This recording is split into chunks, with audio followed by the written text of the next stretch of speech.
வாழ்க வையகம், வாழ்க வையகம், வாழ்க வளமுடன். குரு வாழ்க, குருவே துணை. எல்லாம் வல்ல அருட்பேராற்றலையும் அதன் அனைத்து தன்மாற்ற நிலைகளையும் பஞ்சபூதங்களையும் நவகோள்களையும் பிரபஞ்ச அன்னையையும் அனைத்து உயிர்களையும் ஒரு சேர நினைந்து நன்றியுணர்வோடு வணங்கிக் கொள்வோம். ஆசான் அருட்தந்தை வேதாத்திரி மகரிஷி அவர்கள் உள்ளிட்ட அனைத்து ஞான பெருமக்களையும் ஒரு சேர நினைந்து நன்றியுணர்வோடு வணங்கிக் கொள்வோம். வாழ்க வளமுடன், வாழ்க வளம், வாழ்க வளமுடன். மிக்க மகிழ்ச்சி நண்பர்களே.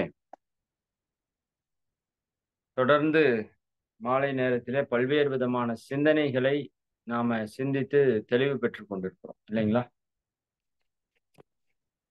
அதிலே இன்னைக்கு ஒரு மிக மிக முக்கியமான ஒரு சிந்தனை, இந்த மகா சிவராத்திரி பற்றிய ஒரு விளக்கம். இதை நம்ம பல ஆண்டுகளாக பேசிக்கொண்டேதான் இருக்கிறோம். இருந்தாலும் ஒரு தூண்டுதல் நமக்குள்ள நிகழணும். அதுக்காக இவ்வளவு அன்பர்கள் வந்திருக்கிறதுக்கு முதல்ல ஒரு நன்றி. ஏன்னா ஒரே விஷயம்தான், நமக்கு தெரிஞ்ச விஷயம்தான். இருந்தாலும் மீண்டும் அந்த விஷயத்தை நம்ம சிந்திக்கும் போது அதன் மேல ஒரு ஈடுபாடு, இன்னும் அதை சரியா முறையா செய்வதற்கான ஒரு தூண்டுதல் நம்ம அகத்திலே நிகழும். அதான் உண்மை. அந்த விதத்துல நாளைக்கு நடைபெறக்கூடிய அந்த மகா சிவராத்திரினா என்ன, அதுல என்ன நடக்க போகுது,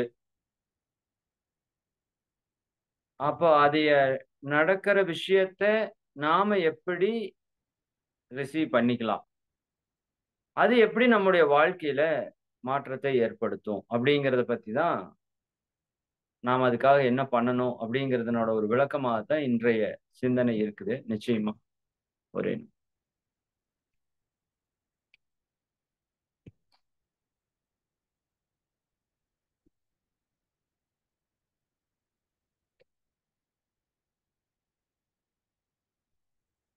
ஓகே. சரி சரி. இப்போ மகா சிவராத்திரி அப்படின்னா என்ன அப்படின்னா, நமது முன்னோர்கள் ஆகச்சிறந்த ஞானிகள். சரிங்களா? மாற்று கருத்தே இல்லை. ஏன்னா இன்னைக்கு விஞ்ஞானத்துல நம்ம கண்டுபிடிக்க முடியாத பல்வேறு விஷயங்களை அந்த காலத்துல எந்த விதமான டெலஸ்கோப்போ மைக்ரோஸ்கோப்போ இல்லாம பல விஷயங்களை கண்டுபிடிச்சிருக்காங்க. எப்படி அப்படின்னா, அவங்க உடலுக்குள் சென்று உயிருக்குள் சென்று அந்த அறிவை உணர்ந்து அந்த அறிவின் மூலமாக எங்கும் ஊடுருவக்கூடிய சக்தியை பெற்று இந்த பிரபஞ்சத்தில் இருக்கிற எல்லா ரகசியங்களையும் அவர்கள் தெரிந்து கொண்டார்கள். சரிங்களா? நிறைய பேர் சொல்லுவாங்க, அப்புறம் ஏன் அவங்க சயின்ஸ் எல்லாம் கண்டுபிடிக்கல அப்படின்னு. ஆக்சுவலா இப்போ அணுகுண்ட பத்தி நம்ம சித்தர்களுக்கு தெரியாதா? ஏன்னா உயிருடைய ஆற்றல் என்னங்கிறத உணர்ந்தவங்க, இன்னும் இறைவனுடைய ஆற்றலை உணர்ந்தவங்க. பட் அவங்க நினைச்சிருந்தா அந்த அட்டாமிக் விஷயத்த கண்டுபிடிச்சிருக்க முடியாதான்னா, இதெல்லாம் அவங்க அறிவுக்கு ஒரு சர்வ சாதாரணமான விஷயம். ஆனா அந்த விஷயம் நிகழ்ந்தா என்னவெல்லாம் சாதகம் நடக்குங்கிறத நம்ம பார்க்கிறோம். என்னவெல்லாம் பாதகம் நடக்குங்கிறது மகான்களுக்கு தெரியும். இன்னைக்கு அதுபடிதான் நம்ம போராடிட்டு இருக்கோம்.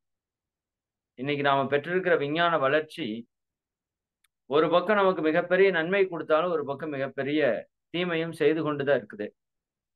அப்ப அறிவில் முதிர்ச்சி பெறாமல், வளர்ச்சி பெறாமல் இருக்கிற மக்களிடம் ஒரு மிகப்பெரிய சக்தியை இன்னைக்கு நம்ம கையில குடுத்துட்டோம். இந்த இன்டர்நெட், வீடியோ இல்லையா? இதெல்லாம் எவ்வளோ பெரிய விஷயம், எவ்வளோ பெரிய ஆற்றல், எவ்வளோ பெரிய அறிவின் வெளிப்பாடு.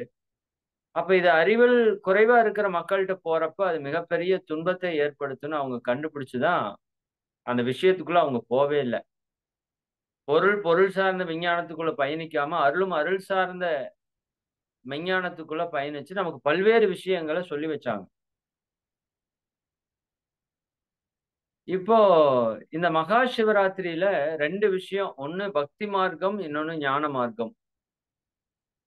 நான் அடிக்கடி சொல்லியிருப்பேன், இந்த பக்தி மார்க்கம் அப்படிங்கிறது ஒரு மிகப்பெரிய ஒரு பொக்கிஷமான ஒரு விஷயம். அதை குடுத்தவங்க எல்லாம் மிகப்பெரிய ஞானிகள், மகான்கள், யோகிகள் தான் அதை குடுத்திருக்கிறாங்க. அந்த காலத்துல மகிழ்ச்சி சொல்வாங்க ஒரு கவி எப்பவுமே. "முந்தையோர்கள் அகத்தவத்தால் முற்று உணர்ந்த போதிலும் மொழிவதற்கு உவமையின்றி முட்டி மோதி நின்றனர்." முன்னாடி மகான்கள் எல்லாவற்றையும் உணர்ந்துட்டாங்க. சொல்றதற்கு சரியான என்ன இல்ல. ஒரு லாங்குவேஜ் ஒரு ஒரு அவங்களுக்கு கிடைக்கல. 2வது சொன்னா புரிஞ்சுக்கிற அளவுக்கு மக்களுக்கும் அந்த அறிவு நிலையும் பெரிதாக இல்ல. ஆனால் இந்த நாள் விஞ்ஞானமோ ஏற்றம் பெற்றதால் அதை இயங்கிடும் மின்சாரம் மூலம் விளக்கினேன் விளங்கியே என்று மகரிஷி அழகா சொல்வாங்க. இன்னைக்கு நமக்கு சயின்ஸ் வளர்ந்ததுல ஒரு மிகப்பெரிய பிளஸ் என்னன்னா, இந்த இறை தத்துவத்த எளிமையா நம்மால புரிஞ்சுக்க முடியுது. சரிங்களா? இதை அடிப்படையா வச்சு தான் மகரிஷி அவங்க இந்த இறை தத்துவத்த, காந்த தத்துவத்த நமக்கு தெளிவா விளக்கியிருக்கிறாங்க. அப்போ இந்த பக்தி மார்க்கத்துல ஒரு சிறப்பு என்னன்னா, நமக்கும் பிரபஞ்சத்திற்கும் எப்பவும் தொடர்பு இருந்துட்டே இருக்குது. எப்படி ஒரு அம்மாவுக்கும், குழந்தைக்கும் ஒரு தொடர்பு எப்பொழுதுமே இருந்துட்டே இருக்கு. நீங்க தொப்புள் கொடிய கட் பண்றப்ப, அம்மாவினுடைய குழந்தையுடைய உடலை பிரிக்கலாம். ஆனால் அதுக்கு இடையே இருக்கிற உணர்வையோ, அந்த அலை ஓட்டத்தையோ, சக்தி ஓட்டத்தையோ யாராலும் பிரிக்க முடியாது. இது உணர்வு ரீதியான ஒரு தொடர்பு. அதனால இங்க குழந்தைக்கு என்ன நடந்தாலும் அம்மாவை பாதிக்கும். அம்மாக்கு என்ன நடந்தாலும் குழந்தையை பாதிக்கும். அப்ப அம்மாவுடைய மகிழ்ச்சி உணர்வு குழந்தைக்கு மகிழ்ச்சியை குடுக்கும். குழந்தையோட மகிழ்ச்சி உணர்வு அம்மாக்கு மகிழ்ச்சியை குடுக்கும். இது இயற்கையில இருக்கிற ஒரு பாண்டிங். இது 2 பேர்ல யாரோ ஒருத்தர் மறையிற வரைக்கும் அந்த பாண்டிங் இருந்துட்டே இருக்கும். யாராலயும் இத கட் பண்ண முடியாது. அது மாதிரி அந்த இறைநிலைக்கும், நமக்கும் ஒரு தொடர்பு இருக்குது. இது இன்று நேற்று வந்த தொடர்பு இல்ல. பல 1000, லட்சம், கோடி ஆண்டுகளா வந்துட்டு இருக்கிற ஒரு தொடர்பு. ஒரு படி சொல்லப் போனோம்னா, அந்த இறைவனே தான் நாமளா இருக்கிறோம். அதை அறியாம இருக்கிறோம். இல்லையா? அப்போ இந்த மனித பிறப்பு எதற்காக அப்படின்னா, அந்த பேரின்பத்தை அடைவதற்கு, இறை நிலையை உணர்வதற்குன்னு நம்ம எல்லாருக்கும் தெரியும். அப்ப அந்த நிலையை நம்ம அடையணும் அப்படின்னா, அதுக்கு நம்ம வாழ்க்கையில 16 செல்வங்கள் வேணுங்கிறத நம்ம முன்னோர்கள் வகுத்து வச்சிருக்காங்க. அதை 7 சம்பத்துகளாக, செல்வங்களாக நமக்கு தொகுத்து குடுத்திருக்காங்க. அப்ப எல்லாருக்கும் அந்த செல்வங்கள், சம்பத்துகள் எல்லாமே சரியா கிடைச்சிருக்குமா? அப்படின்னா கிடைச்சிருக்காது. என்ன காரணம்? நாம பல ஜென்மாக்கள கடந்து வந்திருக்கிறோம். பல்வேறு வினைகளை பெற்று வந்திருக்கிறோம். அப்ப நம்மளுடைய வினைகள்ல பாவ, புண்ணிய வினைகள் எல்லாம் கலந்து இருக்குது. அப்ப அந்த பாவ, புண்ணிய வினைகளை நாம தீர்க்கும்போது, அந்த நிலைய நம்மால அடைய முடியும். இதுதான் நம்ம லைஃப்ல இருக்கிற ப்ராசஸ். சிம்பிளா சொல்லிட்டேன். அப்ப இந்த பாவ, புண்ணியங்களை கழிப்பது தான் மனித வாழ்க்கைன்னு புரிஞ்சுகிட்ட மகான்கள், சில யோக பயிற்சிகளை செய்து அவற்றிலிருந்து விடுபடுறதுக்கு செயல் திட்டங்கள வடிவமைத்தாங்க. அப்ப அவங்க அந்த தியானத்துல ஆழ்ந்து இருக்கும்போது, அவர்களுக்கு இயற்கை பல்வேறு ரகசியங்களை வெளிப்படுத்தியது. அப்படி வெளிப்படுத்திய போது, நாம் இந்த பூமியில வாழ்றோம். இந்த பூமியை சுற்றி சந்திரன் சுழன்று கொண்டு இருக்குது. 29 நாட்களுக்கு ஒரு முறை என்ற அளவிலே. இந்த 2ம் சேர்ந்து சூரியனை சுழன்று கொண்டிருக்கிறது. 1 வருடத்திற்கு ஒரு முறை என்ற அளவிலே. இதை சுற்றி பல கோள்கள் சுழன்று கொண்டிருக்கிறது. இந்த சூரிய குடும்பம் இந்த பால்வெளி மண்டலத்திலே பல கோடிக்கணக்கான நட்சத்திரங்களோடு சுழன்று கொண்டிருக்கிறது. இந்த பால்வெளி மண்டலமே இந்த பிரபஞ்சத்திற்குள்ளாக சுழன்று கொண்டிருக்கிறது. இது எல்லாமே பிரபஞ்சத்துல நிகழ்ந்துட்டு இருக்கு. பிரபஞ்சமே ஒட்டுமொத்தமாக சுழன்று கொண்டிருக்குது.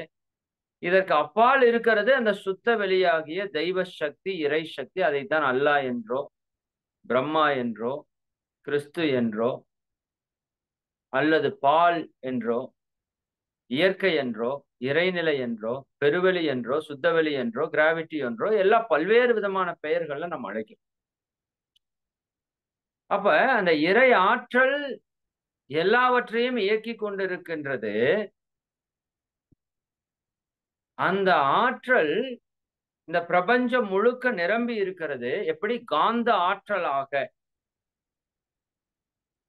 அப்ப அந்த காந்த ஆற்றலைத்தான் நமக்கு காந்த கடவுள் என்று நம்ம முன்னோர்கள் சொல்லி, இந்த நாள்ல இந்த சிவனுக்கு பாடம் சொன்னார் கந்தன் என்று நீங்க ஒரு விளக்கம். இது எல்லாமே பக்தி மார்க்கத்துல கொடுக்கப்பட்ட விளக்கங்கள். அதுல ஞான மார்க்கத்தில் இருக்கிற அந்த விஷயங்களை நம்ம புரிஞ்சுக்கணும். அந்த கதைகளுக்குள்ள இருக்கிற விளக்கங்கள் என்ன? அதாவது சிவனே தான் சக்தியாகி, சிவன் சக்தி. சரி, சிவனே சக்தி ஆகிறாரு. அப்ப அந்த சக்திக்கு பகுதி நிலை கிடைக்கிறதா அர்த்தநாரீஸ்வரர்னு சொல்றோம். தன்னில் பாதி சக்தி என்று அந்த சிவன் கொடுக்கிற இடம். சிவன் சக்தி இணைந்த போது பஞ்சபூதங்கள் தோன்றியது. அதுக்கு உதாரணமா விநாயகர் சொன்னா, அதிலிருந்து வெளிப்பட்ட சக்தி காந்தம்னு சொன்னா அது முருகர் என்று சொன்னோம். அப்ப இறைநிலையே விண்ணாகி பஞ்சபூதங்களாகி, அதுவே காந்தமாகி பஞ்சபூதங்களாகி, அந்த பஞ்சபூதத்திலிருந்து அந்த காந்தம் வெளிப்படும் போது அது தன் மாற்றமாக. இது கொஞ்சம் தத்துவமா இருக்கு. ஜஸ்ட் ஒரு 2 மினிட்ஸ், அப்புறம் நம்ம அந்த விஷயத்துக்குள்ள போலாம். அதுதான் உங்களுக்கு இன்ட்ரெஸ்டிங்கா இருக்கும். ஆனா இது புரியணும். எவ்வளவுதான் நீங்க நான் மத்த விஷயம் பேசினாலும் இந்த பேஸ் கான்செப்ட் புரிஞ்சாதான் நாளைக்கு அந்த பவர்ஸை நம்ம நல்லா ஈர்த்து நம்மளுடைய சக்தியாக மாற்றிக்கொள்ள முடியும். அப்ப அந்த ஆற்றல், காந்த ஆற்றல் தான் இங்க வர்றப்ப நாம தோல்ல உணர்ற அழுத்தமாக, நாக்குல சுவையாக, மூக்குல வாசனையாக, கண்ணுல பார்வையாக, காதுல கேட்கறதாக, மனதின் மூலமாக சிந்திப்பதாக 6 நிலையில் அந்த காந்த வேலை செய்து அதைத்தான் 6 முகம்னு விளக்குனாங்க. அப்ப இது 6வது முகமாக இருப்பது மனம். நம்முடைய மனம். 6 அறிவு. ஓரறிவு, 2 அறிவு, 3, 4, 5, 6 அறிவு. இந்த 6வது அறிவாக இருக்கக்கூடிய மனம் தான் காந்த நிலையினுடைய உச்சம். உங்ககிட்ட இருக்கிற, எங்கிட்ட இருக்கிற மனோசக்தி. இந்த மனோசக்தி தான் மகா சிவராத்திரியில பயங்கரமா வேலை செய்ய போகுது. அப்ப அந்த மனோசக்தி எதை உணரக்கூடிய தன்மை கொண்டது அப்படின்னா, தன் மூலமான இறைவனையே உணரக்கூடிய தன்மை கொண்டது. அது அதனால மட்டும்தான் உணர முடியும். சிவனை உணர்வதற்கான வாய்ப்பை பெற்ற ஒரே சக்தி காந்தம் தான், நம்முடைய மனம்தான். அப்ப அதைத்தான் காந்தத்தின் மூலமாக சிவனுடைய தத்துவத்தை, பிரணவ மந்திரம் என்று சொல்றோம் இல்லையா, ஓம். அதற்கு நிறைய விளக்கங்கள் இருக்கு. எல்லாம் வல்ல இறைவனே அனைத்துமாக மலர்ச்சி பெற்று மீண்டும் அந்த இறைத்தன்மை அடையிறான் அப்படிங்கிறது தான் ஓம். ஓங்கிறது எழுச்சி பெற்று உச்சத்துக்கு போய் அது அப்படியே இறங்கி இம்மாகி அப்படியே ஒன்றுமில்லாமல் போகுது. அப்ப ஒன்றுமில்லாத அமைதியிலிருந்து எழுச்சி பெற்று அனைத்து பிரபஞ்ச உயிர்களாக மலர்ச்சி பெற்று மீண்டும் இறைநிலையாக மாறக்கூடிய மொத்த தத்துவத்தையும் விளக்கக்கூடிய ஒற்றை மந்திரம் தான் ஓம். அதனால இங்க அப்படி நான் போற போக்குல அந்த டெக்னிக்ஸை ஏதோ ஒவ்வொன்றும் சொல்லிட்டே வந்துடுறேன். நாளை இரவு, நாளை முழுக்க சிவராத்திரி நாள் தான். நல்லா புரிஞ்சுக்கோங்க. நாளை காலை 6 மணியிலிருந்து அடுத்த நாள் காலை 6 மணி வரைக்கும் சிவராத்திரி தான். அதற்கான நாள். சரிங்களா? அந்த 24 மணி நேரம். அதுல முதல் 12 மணி நேரம் அந்த இரவிலே ஆற்றல் பெறுவதற்கு நம்மை தயார்படுத்தக்கூடிய காலம். 2வது 12 மணி நேரம் ஆற்றலை முழுமையாக நமக்குள்ளாக உள்வாங்கக்கூடிய காலம். ஏன்னா அந்த தயார்படுத்துதல் அப்படிங்கிறது ரொம்ப ரொம்ப முக்கியம். எல்லாருமே சிவராத்திரி ராத்திரி ராத்திரிங்கிறது தான் பேசுறோம். கரெக்ட் தான், ராத்திரி தான், அந்த பவர் அப்பதான் வருது. சரிங்களா? பட் அதற்கு உங்களை நம்ம தயார்படுத்திக்கணும்ல. நீங்க என்னதான் பவர் வந்தாலும் நீங்க வாங்குற இதாத்தானே இருக்கா. கோடி கோடியா கொட்டி கொடுத்தாலும் நீங்க வாங்குற அளவுக்கு இருக்கணும்ல. நான் வாங்க மாட்டேன், வாங்குற அளவுக்கு இல்ல அப்படின்னா உங்களால என்ன பண்ண முடியாது? அந்த சக்தியை ரிசீவ் பண்ண முடியாது. அந்த சக்தி உங்க மூலமா போயிட்டே இருக்கும். பட் உங்களால புடிச்சு வச்சுக்கிறதுக்கான ஒரு வாய்ப்பு இருக்கணும்ல. அதனால நான் சொல்லுவேன், இது ஏதோ ஒரே நாள்ல மேஜிக் எல்லாம் இயற்கை எல்லாம் நடத்தாது. சரி, அபரிமிதமான ஆற்றலை கொடுக்கும், பிரபஞ்சத்துல இறக்கும், உங்களுக்குள்ளே இறங்கும் அது. சரிங்களா? அப்ப அதை நீங்க பிடிச்சு வச்சிருக்கிறதுக்கான சக்தி உங்ககிட்ட இருந்தா உங்க கெப்பாசிட்டி, உங்க மேக்னெட், நீங்களா ஒரு மேக்னெட், நான் ஒரு மேக்னெட். இப்ப மேக்னெட் பவரை பிரபஞ்சம் இறக்குது. இப்போ உங்க மேக்னெட் என்ன பவர் இருக்கோ அந்த அளவுக்கு தான் ரிசீவ் பண்ண முடியும். உங்க மேக்னெட்டோட பவர் கம்மியா இருந்தா அது கம்மியா ரிசீவ் பண்ணும். சிலது அபரிமிதமான பவர்ஸோட இருக்கு மேக்னெட்ஸ். நீங்க பார்த்திருக்கீங்களா? சில மேக்னெட்ஸ் எல்லாம் டன்னு கணக்குல வெயிட் தூக்குற அளவுக்கு பவர் வச்சிருப்பாங்க. அந்த மேக்னெட்ல ஏத்தி வச்சிருப்பாங்க. அப்ப அந்த மாதிரி நம்ம பாடி செல்ஸ், நம்ம உயிர் துகள்கள், நம்மளோட ஜீவகாந்த சக்தி, இது எப்படி அபரிமிதமா நம்ம ஸ்டோர் பண்ணி வச்சிருக்கிறோமோ அந்த அளவுக்கு தான் நாளைக்கு எல்லாத்தையும் இழுக்கும் அது. நிறைய பேர் வருஷம் ஃபுல்லா சௌரியத்துக்கு இருந்துட்டு நாளைக்கு நைட்டு மட்டும் ஏதோ ஒரு கோயில்லையோ ஏதோ ஒரு தியான மடத்திலேயோ போய் உட்கார்ந்து, சரிதானுங்களா, ஒரே நாள்ல எனக்கு எல்லாமே நடந்துருமா? ஆமா, சிவராத்திரியில நீங்க ப்ராப்பரா இதுல பண்ணீங்கன்னா நோய்கள் போகும். என்ன நோய் இருந்தாலும் குணமாகும். ஏன்னா சக்தி ஓட்டம் உச்சியில இறங்கி மூலாதாரத்து வழியா மீண்டும் பூமிக்குள்ள அபரிமிதமா பாய்ந்து கொண்டே இருக்கும். அப்ப இந்த வழியிலிருந்து அந்த வழியில நீங்க பாயும் போது உங்க உடம்புல இருக்கிற 72,000 நாடி நரம்புகளே அந்த எனர்ஜி பிச்சுக்கிட்டு போறக்கு ஆரம்பிக்கும்.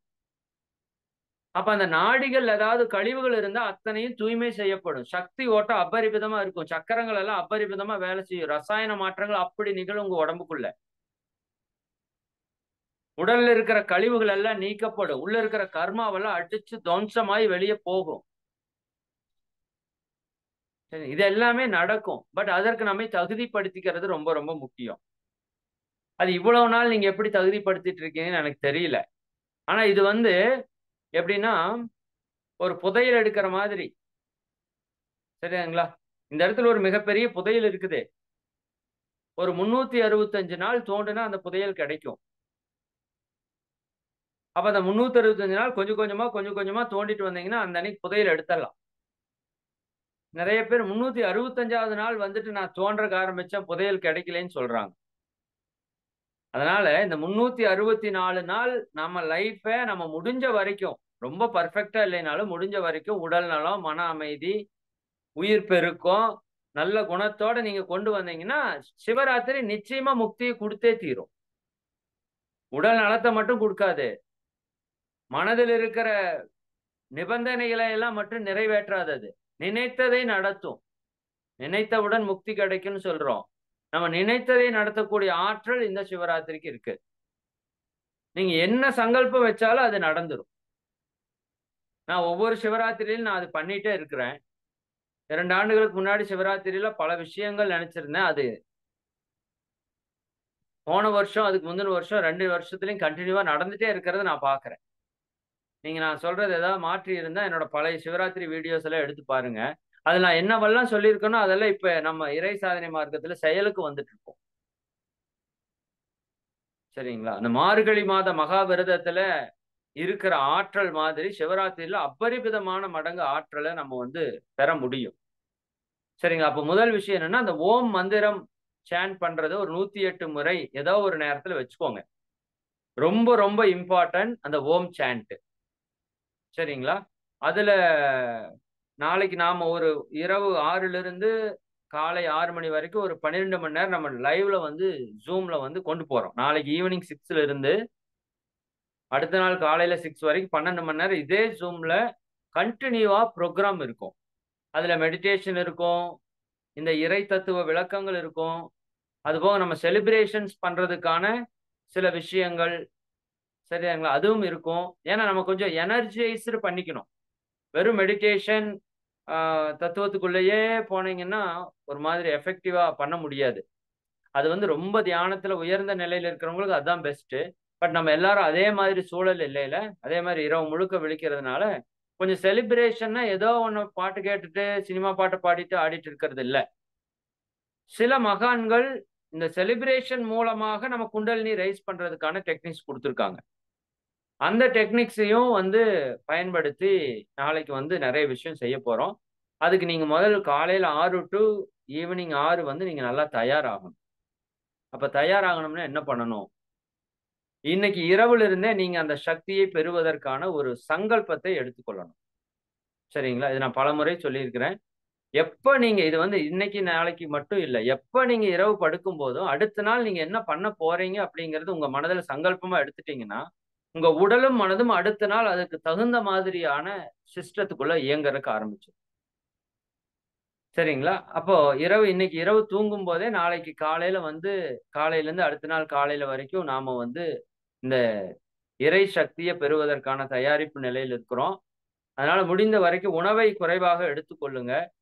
பேச்சை முடிந்த வரைக்கும் குறைத்துக் கொள்ளுங்க. டிவி, செல்போன், இறை தத்துவத்தை தவிர வேற எதுவும் பார்க்கறது இல்லைன்னு முடிவு பண்ணிக்கோங்க. முடிந்த வரைக்கும் இறை சிந்தனையிலே இருக்கறதுக்கு முயற்சி பண்ணுங்க. மிகவும் பசியானால் மட்டுமே ஏதாவது பழங்கள், ஜூஸ் குடிக்கிறதா முடிவு பண்ணிக்கோங்க. இல்லாட்டி உணவ முற்றிலுமா தவிர்ப்பதற்கு முயற்சி பண்ணுங்க. நீரை நல்லா முடிஞ்ச வரைக்கும் அருந்திக் கொள்ளுங்க. நாளைக்கு முழுக்க முழுக்க இந்த உடலில் இருக்கிற கழிவுகள், கர்ம வினைகள் எல்லாம் முற்றிலும் வெளியேறி, அடுத்த நாள் காலையில அப்படிங்கிறப்போ, நான் ஒரு தூய தெய்வீக ஆன்மாவாக, முக்தி பெற்ற ஒரு ஆன்மாவாக இருக்கணும்னு சங்கல்பம் பண்ணி. இந்த இறை சக்தி எனக்குள்ள பரிபூர்ணமா இறங்கட்டும். அதற்காக இந்த உடலும், மனமும் முழுமையா வேலை செய்யட்டும்னு சங்கல்பம் பண்ணிப்போம். இரவு தூங்கும்போது அத பண்ணிக்கணும். நாளைக்கு காலையிலேருந்து மாலை வரைக்கும், நாளைக்கு வாய்ப்பு இருந்தா வேலைக்கு லீவ் போட்டுருங்க. வீட்ல இருக்கிறவங்க முழுக்க முழுக்க இறை வழிபாட்டிற்கான விஷயமா நாள பகல பயன்படுத்து. நெறைய பேர் பகல்ல கடுமையா உழைச்சுட்டு, இரவு நேரத்துல டயர்டோட உட்கார்ந்து நீங்க மெடிடேஷன் பண்றப்ப பெரிய சக்சஸ நீங்க ஃபீல் பண்ண முடியாது. நான் உங்களுக்கு பழைய வீடியோல சொன்னேன் எனக்கு ஞாபகம் இருக்குது. இந்த சிவராத்திரியோட முக்கியத்துவம் ஒரே வார்த்தையில சொல்லணும்னா, 365 நாள் தியானம் பண்ணா எத்தன தியான ஆற்றல் உங்களுக்கு வருமோ, அது ஒரே நாள்ல வரும்னா, நீங்க எப்படி வேலை செய்யணுங்கிறது என்னுடைய கேள்வி. 365 நாள் வேலைக்கு போனா உங்களுக்கு ஒரு சம்பளம் கிடைக்கிறத, ஒரே நாள் வேலைக்கு போனா உங்களுக்கு குடுக்குறேன்னு சொன்னா, அந்த வேலைக்கு போற நாள நீங்க எப்படி பயன்படுத்துவீங்க? எப்படி போவீங்க? அண்டர்ஸ்டாண்ட் ஆகுதா? இவ்வளவுதான் விஷயம். அப்ப நம்ம முன்னோர்கள் இந்த பிரபஞ்சத்தில் இருக்கிற சக்திகளை எல்லாம் ஆராய்ச்சி பண்றாங்க. எப்படி தன் மனதின் மூலமாக பிரபஞ்சம் முழுக்க விரிஞ்சு நின்னு, இந்த பிரபஞ்ச சக்தி எல்லாம் உணர்ந்து ஆராய்ச்சி பண்ணும்போது, அவங்களுக்கு ஒரு மிகப்பெரிய ரகசியம் தட்டுப்படுது. இந்த பிரபஞ்சத்திலிருந்து ஒரு ஆற்றல் எல்லாவற்றையும் இயக்கிக் கொண்டிருக்குது. உங்கள என்ன மட்டும் இல்ல. இந்த பூமி அதான் இயக்கிட்டு இருக்கு. இந்த சூரியன் அதான் இயக்கிட்டு இருக்கு. இந்த அண்ட சராசரங்கள் எல்லாவற்றையும் இயக்கிட்டு இருக்கு. அதுதான் என்னையும் உங்களையும் இயக்கிட்டு இருக்குதுன்னு கண்டுபிடிச்சாங்க. இயக்கிட்டு இருக்கிறது மட்டுமல்ல, அது நாம் ஒவ்வொருவரும் முக்தி அடைவதற்கான ஆற்றலை கொடுத்துக் கொண்டே இருக்குதுன்னு கண்டுபிடிச்சாங்க. நான் என்ன நோக்கத்திற்காக வந்திருக்கிறேன்? என்னை உணர்வதற்கு, பேரின்பத்தை உணர்வதற்கு. அது யாருதான் வந்திருக்கிறான்? அந்த இறை ஆற்றல், பிரபஞ்ச ஆற்றலே தான் நீங்களா, நானா வந்திருக்குது. அப்ப என்னுடைய பெற்றோருக்கு நான் உயர்வதில் எப்படி ஒரு மகிழ்ச்சி இருக்குமோ, அப்படி இங்க இருக்கிற பிரபஞ்ச ஆற்றலுக்கும், அதற்கு மூலமா இருக்கிற இறை ஆற்றலுக்கும், நான் இறையுணர பெற வேண்டியதுல பேராசை, கடும் பேராசை அதுக்கு இருக்கு. நீங்களே வேண்டான்னு சொன்னாலும் அது விடாது. அப்படி வச்சுக்கோங்க. சரிங்களா? அப்ப அது ஒவ்வொரு நாளும் நம்ம இறையுணர்வை நோக்கி தூக்கிட்டு போறதுக்கான ஆற்றலை கொடுத்து கொண்டே இருக்குது. 365 நாள் ஒவ்வொரு க்ஷணமும் அது நடந்துட்டே இருக்குது. புரியுது இல்லைங்களா? இப்படி உணர்ந்த நம்ம முன்னோர்கள் எல்லா நாளும் இது நடக்குது. பட் நாம வாழ்ற இந்த பூமி, சந்திரன், சூரியன், இந்த சூரிய குடும்பம், இந்த பிரபஞ்சத்தை ஒட்டி அவர்கள் மிகப்பெரிய ஒரு ஆராய்ச்சியை செய்தபோது, சில நாட்கள்ல மட்டும் இந்த சக்தி அபரிமிதமா இருக்கிறத உணர்ந்தாங்க. இப்போ சந்திரனோட உதாரணத்துக்கு எடுத்துக்கோங்க. சந்திரன் இருக்குது, சூரியன் இருக்குது. இப்ப சந்திரன் இந்த இடத்துல இருக்குது. இப்ப சூரியன் இந்த ஆப்போசிட்ல இருக்குதுன்னு வச்சுக்கோங்க. பூமி நடுவுல இருக்கு, சந்திரன் இங்க இருக்கு, சூரியன் இங்க இருக்கு. இப்ப சூரியனோட ஆற்றல் அப்படியே முழுசா இந்த பூமி, சூரியன் சந்திரன் மேல பட்டுச்சுன்னா அது பௌர்ணமின்னு சொல்றீங்க. ஓகேவா? இப்படிதானே? சூரியனுடைய முழு ஆற்றலும் சந்திரன் மேல பட்டு நமக்கு பூமியில தெரியறத பௌர்ணமின்னு சொல்றோம். இது அப்படியே கொஞ்சம் கொஞ்சமா, கொஞ்சம் கொஞ்சமா இப்படியே விலகி, விலகி, விலகி, விலகி வருது. ஏன்னா ஒரு மாசத்துல இது என்ன ஆகுது? அப்படியே சுத்தி வருதா? இப்படி சுத்தி வர்றத ஃபர்ஸ்ட் நாள் பிரதமை அப்படின்னு சொல்றோம்.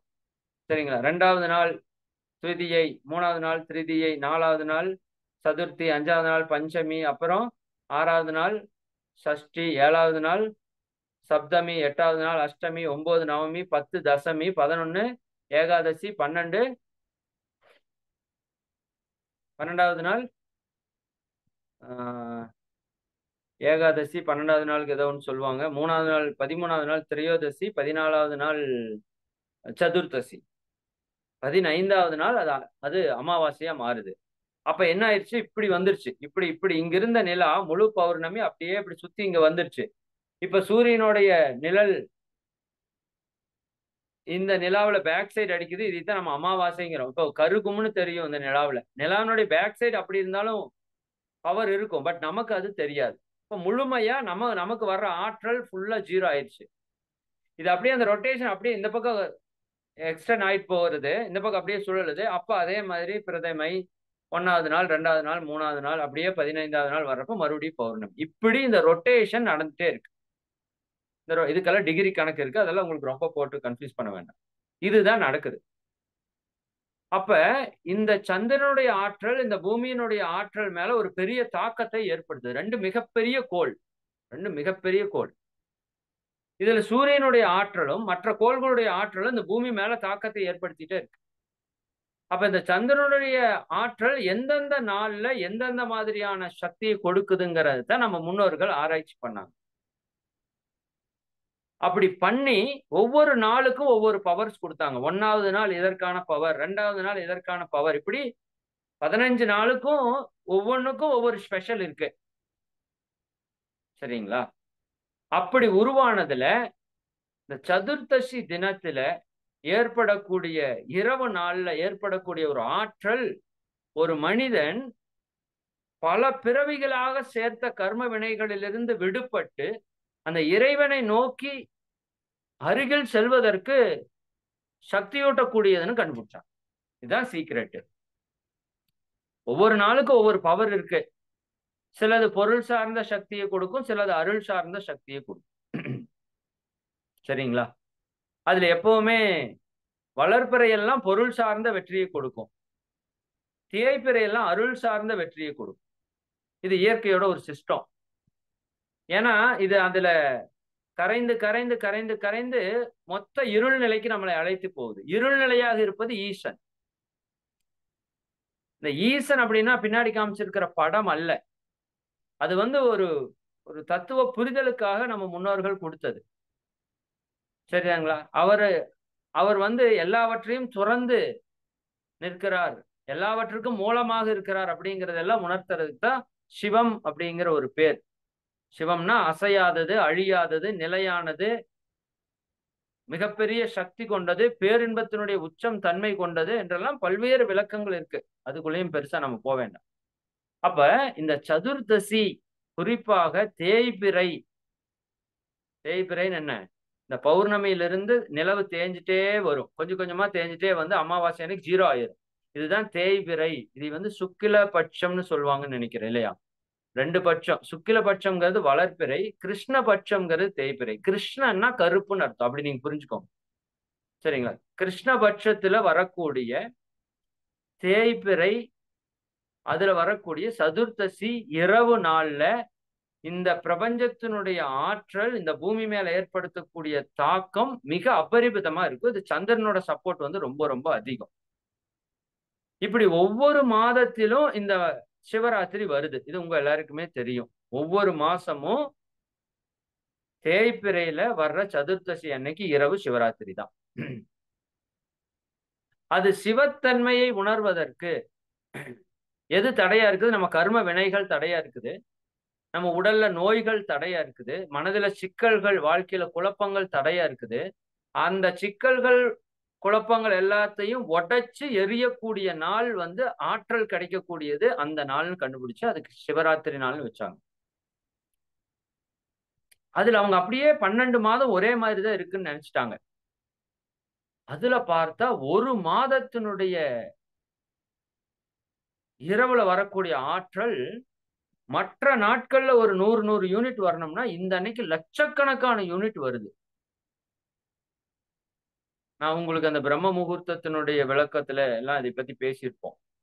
காலையில 4 to 6 ஏன் பிரம்ம முகூர்த்தம், எப்படி அந்த பிரபஞ்ச ஆற்றல் இந்த பூமி மேல தாக்கத்தை ஏற்படுத்துங்கிறதெல்லாம் பேசிப்போம். அப்ப இது மாதிரி இந்த பிரபஞ்சம் முழுக்க இருக்கிற ஆற்றல் இந்த பூமி மேல ஒரு தாக்கத்தை ஏற்படுத்துது. ஒவ்வொரு மாதமும் அந்த ஒரு நாள்ல குறிப்பிட்ட நாள்ல ஆற்றலை கொடுக்குது. பட் இந்த மாசி மாதத்திலே வரக்கூடிய தேய்பிறை சதுர்த்தசியில வரக்கூடிய அந்த இரவுல லட்சக்கணக்கான யூனிட் இறை சக்தி அபரிமிதமா வீசு. எப்படி சொன்னா உங்களுக்கு புரியும்னா,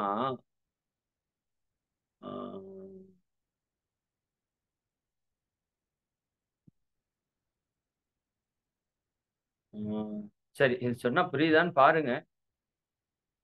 அதாவது இந்த பிரபஞ்சம் முழுக்க இருக்கிற சக்தி பிரபஞ்ச சக்தி, அதை கடந்து இருக்கிறது இறை சக்தி.